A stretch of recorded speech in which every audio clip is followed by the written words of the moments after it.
तो मैं आज की वीडियो में पॉलिटिकल साइंस का चैप्टर 6 भाग 2 लोकतांत्रिक व्यवस्था का संकट, इसके मैं 3-4 क्वेश्चन करवाऊंगा इम्पोर्टेंट इस चैप्टर के। यहाँ पे है कि गुजरात तथा बिहार के आंदोलन पर टिप्पणी कीजिए।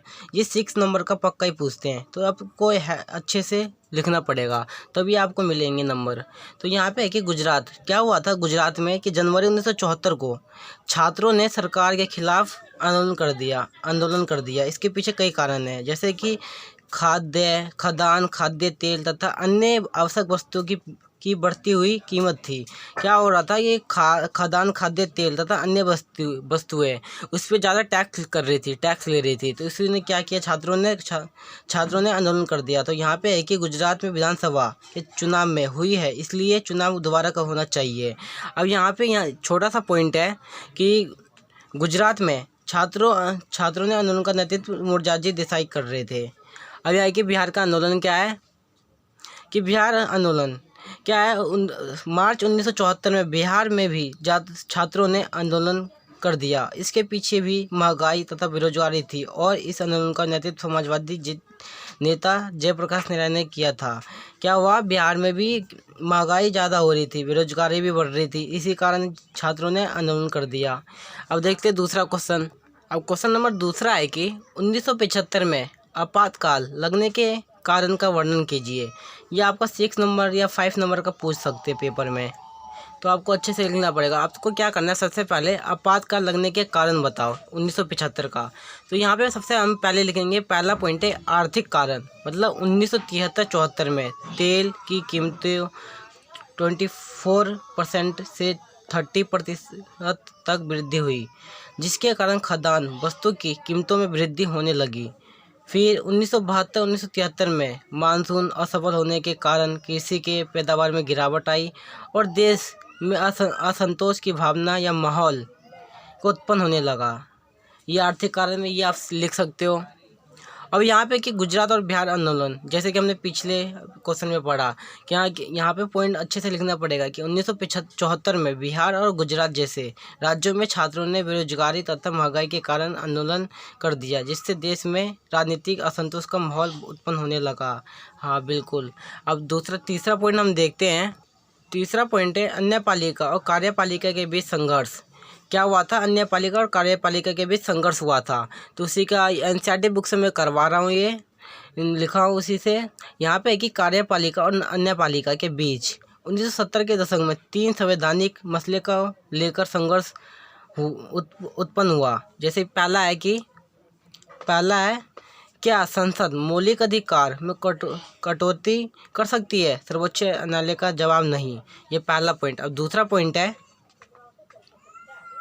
क्या संसद संपत्ति के अधिकार को हटा सकती है, सर्वोच्च न्यायालय का जवाब नहीं। अब तीसरा पॉइंट है, संसद नीति निर्देशक सिद्धांतों को प्रभावशाली बनने के लिए मौलिक अधिकार कमी कर सकती है, सर्वोच्च न्यायालय का जवाब था नहीं। अब चौथा पॉइंट है, वो अब आता है रेल हड़ताल। यहाँ पे हुआ क्या, मई 1974 में जॉर्ज फर्नांडिस के नेतृत्व में रेल कर्मचारियों 20 दिनों के रेल हड़ताल पर चले गए। इन कर्मचारियों की मांग थी कि 3 महीने का बकाया वेतन तथा बोनस दिया जाए।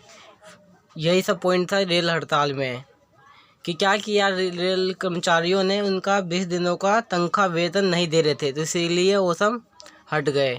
अब यहाँ पे निष्कर्ष में क्या लिखोगे, जब लास्ट में आप हो जाएगा आपका क्वेश्चन, तो इन सब कारणों से कहा जाता है कि देश में असंतोष माहौल उत्पन्न होने के कारण आपातकाल की घोषणा की गई। बिल्कुल। अब पॉइंट हमारा तीसरा क्वेश्चन है कि 1975 के आपातकाल के क्या परिणाम निकले, मतलब 1975 में आपातकाल लगा था, फिर उसके बाद क्या परिणाम हमारे निकले।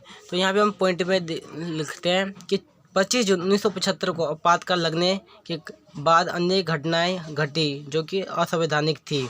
कब लगी थी, 24 जून 1975 को। 1 नंबर का क्वेश्चन ये पूछ लिया जा सकता है। अब यहाँ के पहला पॉइंट है प्रेस के ऊपर सेंसरशिप।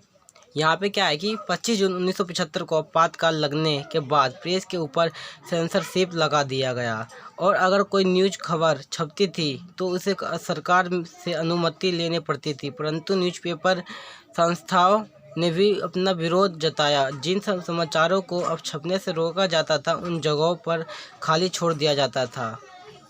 आप समझ गए प्रेस के ऊपर सेंसरशिप। और अब है कि निवारक नज़रबंदी क्या होता है।